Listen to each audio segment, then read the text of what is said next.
The online stage presents The Raven by Edgar Allan Poe, featuring Ted Wenskus as narrator, David Stifel as the Raven.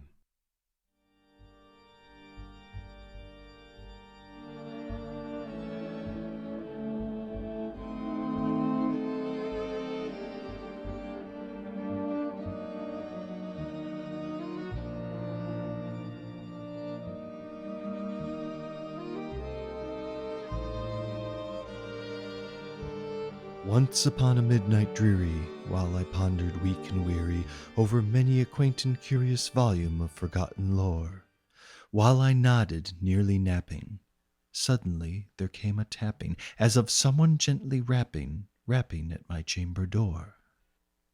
"'Tis some visitor," I muttered, tapping at my chamber door. "Only this, and nothing more." Ah, distinctly I remember, it was in the bleak December, and each separate dying ember wrought its ghost upon the floor. Eagerly I wished the morrow, vainly I had sought to borrow from my book's surcease of sorrow, sorrow for the lost Lenore, for the rare and radiant maiden whom the angels name Lenore, nameless here forevermore. And the silken, sad, uncertain rustling of each purple curtain thrilled me, filled me with fantastic terrors never felt before. So that now, to still the beating of my heart, I stood repeating, "'Tis some visitor entreating entrance at my chamber door. Some late visitor entreating entrance at my chamber door.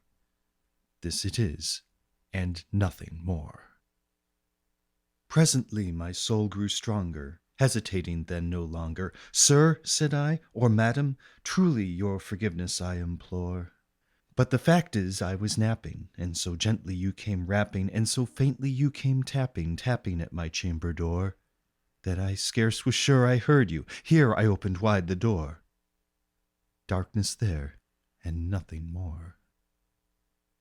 Deep into that darkness peering, long I stood there, wondering, fearing, doubting, dreaming dreams no mortals ever dared to dream before. But the silence was unbroken, and the stillness gave no token, and the only word there spoken was the whispered word, "Lenore?" This I whispered, and an echo murmured back the word, "Lenore." Merely this, and nothing more. Back into the chamber turning, all my soul within me burning, soon again I heard a tapping, somewhat louder than before. "Surely," said I, "surely that is something at my window lattice. Let me see then what thereat is, and this mystery explore. Let my heart be still a moment, and this mystery explore. 'Tis the wind, and nothing more." Open here I flung the shutter, when, with many a flirt and flutter, in there stepped a stately raven of the saintly days of yore. Not the least obeisance made he, not a minute stopped or stayed he, but with mien of lord or lady, perched above my chamber door, perched upon a bust of Pallas, just above my chamber door, perched and sat, and nothing more. Then this ebony bird, beguiling my sad fancy into smiling by the grave and stern decorum of the countenance it wore. "Though thy crest be shorn and shaven, thou," I said, "art sure no craven, ghastly grim and ancient raven wandering from the nightly shore. Tell me what thy lordly name is on the night's Plutonian shore." Quoth the raven, "Nevermore." Much I marveled this ungainly fowl to hear discourse so plainly, though its answer little meaning, little relevancy bore. For we cannot help agreeing that no living human being ever yet was blessed with seeing bird above his chamber door, bird or beast upon the sculptured bust above his chamber door, with such name as Nevermore. But the raven, sitting lonely on the placid bust, spoke only that one word, as if his soul in that one word he did outpour. Nothing further than he uttered, not a feather then he fluttered, till I scarcely more than muttered, "Other friends have flown before. On the morrow he will leave me, as my hopes have flown before." Then the bird said, "Nevermore."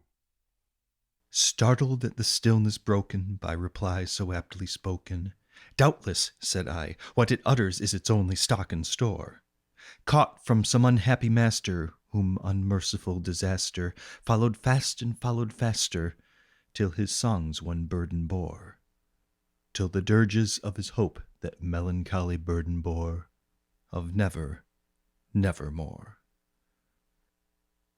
But the raven, still beguiling all my fancy into smiling, straight I wheeled a cushioned seat in front of bird and bust and door. Then upon the velvet sinking, I betook myself to linking fancy unto fancy, thinking what this ominous bird of yore, what this grim, ungainly, ghastly, gaunt, and ominous bird of yore meant in croaking nevermore. This I sat engaged in guessing, but no syllable expressing to the fowl whose fiery eyes now burned into my bosom's core. This and more I sat divining, with my head at ease reclining on the cushion's velvet lining that the lamplight gloated o'er, but whose velvet violet lining with the lamplight gloating o'er she shall press, nevermore. Then methought the air grew denser, perfumed from an unseen censer, swung by seraphim whose footfalls tinkled on the tufted floor. "Wretch," I cried, "thy God hath lent thee, by these angels he hath sent thee, respite, respite and nepenthe from thy memories of Lenore. Quaff, O quaff this kind nepenthe, and forget this lost Lenore." Quoth the raven, "Nevermore." "Prophet," said I, "thing of evil, prophet still, if bird or devil, whether tempter sent or whether tempest tossed thee here ashore, desolate yet all undaunted, on this desert land enchanted, on this home by horror haunted, tell me truly, I implore, is there balm in Gilead? Tell me, I implore." Quoth the raven, "Nevermore." "Prophet," said I, "thing of evil, prophet still, if bird or devil, by that heaven that bends above us, by that God we both adore, tell this soul with sorrow laden, if within the distant Aidenn it shall clasp a sainted maiden, whom the angels name Lenore, clasp a rare and radiant maiden, whom the angels name Lenore." Quoth the raven, "Nevermore." "Be that word our sign of parting, bird or fiend," I shrieked upstarting, "get thee back into the tempest and the night's Plutonian shore. Leave no black plume as a token of that lie thy soul hath spoken. Leave my loneliness unbroken, quit the bust above my door. Take thy beak from out my heart, and take thy form from off my door." Quoth the raven, "Nevermore."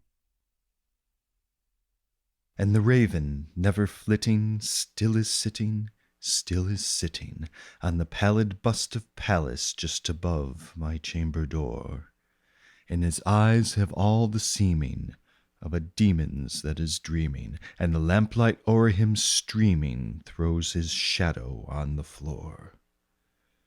And my soul from out that shadow that lies floating on the floor shall be lifted nevermore.